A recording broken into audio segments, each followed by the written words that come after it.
6 अक्टूबर 2025 सुबह के 3:47 पर दिल्ली फायर डिपार्टमेंट के पास एक रूटीन फायर कॉल आती है। पता चलता है कि दिल्ली के गांधी विहार इलाके में एक 4 मंजिला बिल्डिंग के 4th फ्लोर पर आग लग गई है। अब गांधी विहार एक ऐसी जगह है जहां पर स्टूडेंट्स अलग अलग राज्यों से यूपीएससी और एसएससी की तैयारी करने के लिए आकर रहते हैं।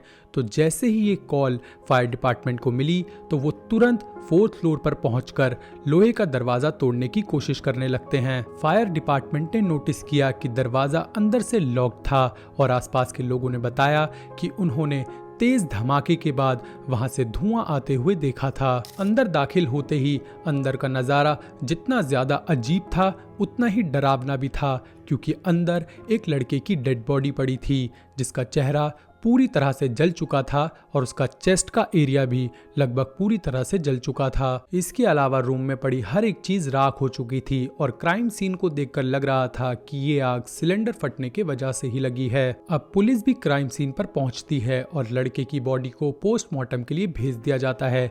इधर रूम को चेक करने पर रूम के अंदर से पुलिस को कुछ अजीब चीजें मिलती हैं, जैसे कि रूम की खिड़कियां अंदर से लॉक्ड थी और रूम में घी और अल्कोहल जलने की स्मेल आ रही थी।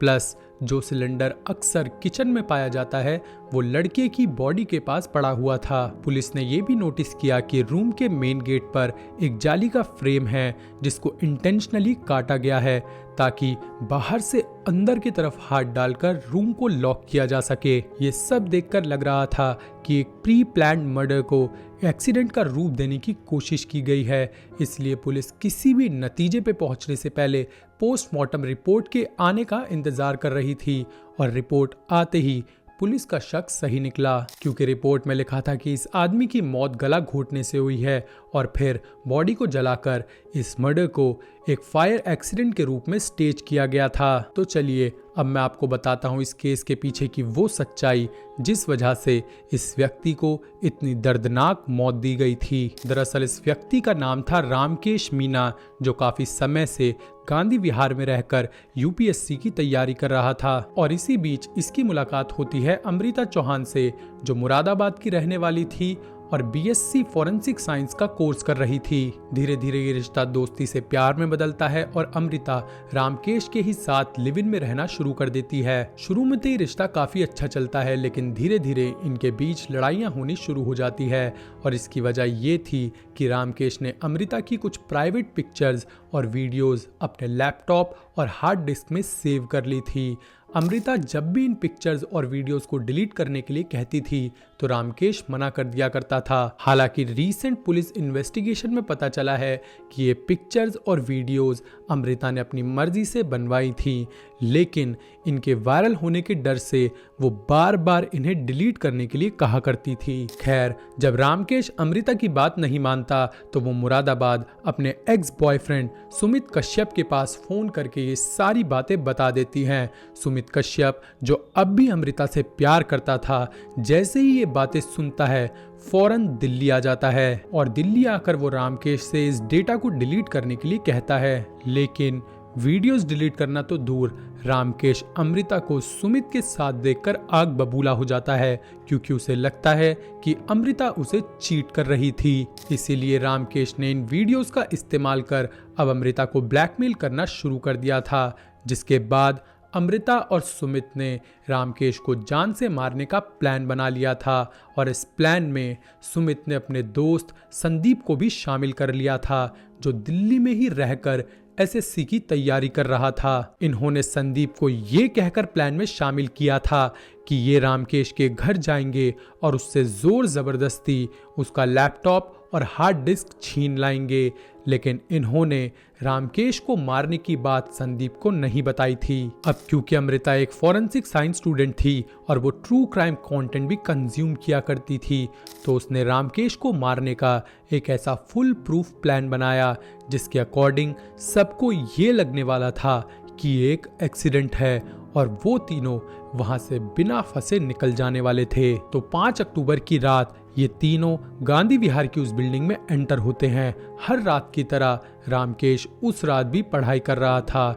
जैसे ही वो गेट खोलता है ये तीनों उस पर हमला कर देते हैं और सुमित अपने हाथों से रामकेश की गर्दन दबाकर उसकी हत्या कर देता है। संदीप भी अब तक समझ चुका था कि वो इन दोनों के साथ इस प्लान में फंस चुका है, तो वो मजबूरन इन दोनों का साथ देता रहता है। रामकेश की सांसें थमने के बाद अब प्लान था कि पूरे घर में आग लगाई जाए, लेकिन वो भी इतनी समझदारी से करना था कि सबको ये लगे कि एक सिलेंडर ब्लास्ट है, क्योंकि अमृता का एक्स बॉयफ्रेंड सुमित मुरादाबाद में गैस एजेंसी ओन करता था, तो उसे अच्छी तरह से पता था कि एक सिलेंडर को किस तरह से ब्लास्ट किया जा सकता है। इसीलिए फिर ये तीनों मिलकर रामकेश की बॉडी के ऊपर घी, तेल और अल्कोहल डालते हैं और फिर सुमित किचन से सिलेंडर लाकर रामकेश के सर के पास रख देता है। उधर संदीप ने लैपटॉप और हार्ड डिस्क उठा ली थी और अब बारी थी घर में आग लगाने की। इसीलिए सुमित सिलेंडर की नॉब खोलकर घर में गैस को फैलने देता है और जब गैस सफिशिएंटली फैल जाती है तो वो घर के बाकी हिस्सों में आग लगाकर वहां से अमृता और संदीप के साथ निकल जाता है। इन तीनों के वहां से निकलने के थोड़ी ही देर बाद उस फ्लैट में एक जोरदार धमाका होता है और रामकेश की बॉडी के साथ उस घर में रखा सब कुछ पूरी तरह से जल जाता है। नेबर्स ने जैसे ही सिलेंडर ब्लास्ट की आवाज सुनी तो उन्होंने फायर डिपार्टमेंट और पुलिस को फोन किया और वहां जब पुलिस पहुंची तो इन्वेस्टिगेशन शुरू हुई। अमृता थी तो सिर्फ 21 साल की, लेकिन वो किस तरह का इविल माइंड पोजेस करती थी, इस बात का अंदाजा आप इस बात से लगाइए कि उसने अपने साथ सुमित और संदीप को भी रबर ग्लव्स पहना दिए थे, क्योंकि वो इस बात को अच्छी तरह से जानती थी कि पूरे घर में आग लग जाने के बावजूद फॉरेंसिक टीम उनके फिंगरप्रिंट्स रिकवर कर सकती है।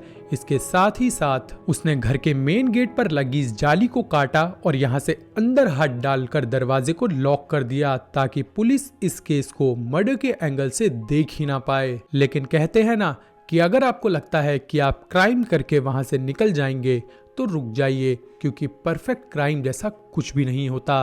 अमृता ने रामकेश को मारने का फुल प्रूफ प्लान बनाया तो था, लेकिन जब वो और उसके साथी घर में एंटर करते हैं तो उस घर की बगल वाली बिल्डिंग में लगे ये सीसीटीवी कैमरास उन तीनों को कैप्चर कर लेते हैं और बाद में जब इनकी सीसीटीवी फुटेज निकाली जाती है तो वो तीनों रंगे हाथों पकड़े जाते हैं। हालांकि सीसीटीवी फुटेज में इन तीनों ने ही अपने चेहरे को मास्क से ढका हुआ था, लेकिन पड़ोसियों से पूछताछ में पुलिस को पता चलता है कि रामकेश काफी लंबे समय से एक लड़की के साथ लिव इन रिलेशनशिप में रह रहा था और सीसीटीवी फुटेज में 3 सस्पेक्ट्स जो दिखाई दे रहे थे उनमें से एक लड़की थी, तो पुलिस उस लड़की की तलाश में लग जाती है। काफी लंबे समय तक चली तलाश के बाद पुलिस 18 अक्टूबर 2025 को फाइनली अमृता और सुमित को मुरादाबाद से गिरफ्तार कर लेती है और उसके थोड़े समय के बाद ही संदीप भी पकड़ा जाता है। शुरू में बचने के लिए पुलिस से कहते हैं कि हमारा इरादा रामकेश को मारने का नहीं था, बल्कि हमारा इरादा लैपटॉप और हार्ड डिस्क छीनने का था, लेकिन हाथापाई में गलती से रामकेश मर गया और वो ब्लास्ट तो महज एक एक्सीडेंट था। लेकिन पुलिस की सख्ती से पूछताछ के बाद ये तीनों ही टूट जाते हैं और सब कुछ पुलिस को सच सच बता देते हैं। जब पुलिस ने अमृता के पास से रामकेश का लैपटॉप जब्त किया तो उसमें ना सिर्फ अमृता बल्कि 15 और लड़कियों की अश्लील पिक्चर्स और वीडियोस मिली। और रही बात अमृता की, तो उसके माँ बाप ने तो 1.5 साल पहले ही न्यूज़पेपर में इश्तेहार देकर उसे लीगली डिसोन कर दिया था। उस इश्तेहार में उन्होंने लिखा कि अमृता के किसी भी एक्शन से उनका कोई भी लेना देना नहीं है और उसकी हरकतों की वजह से ही वो उसको डिसोन कर रहे हैं। खैर, ये केस अभी तक कोर्ट में चल रहा है और अब ये देखना है कि कोर्ट इन्हें क्या सजा देता है। लेकिन इस केस से हमको यही सीख मिलती है जो अक्सर मैं आपको किसी न किसी केस के माध्यम से समझाता रहता हूँ कि आजकल कपल्स ये गलतियाँ बहुत करते हैं, अपनी प्राइवेट पिक्चर्स को अपने फोन्स में, लैपटॉप्स में, हार्ड डिस्क में सेव करना। आप ऐसा बिल्कुल भी ना करें। दोस्तों, इस केस के बारे में आपका क्या मानना है हमारे साथ कमेंट सेक्शन में ज़रूर शेयर करना। वीडियो पसंद आई हो तो वीडियो को लाइक ज़रूर करना और चैनल को सब्सक्राइब करना ऐसा और कंटेंट एंजॉय करने के लिए।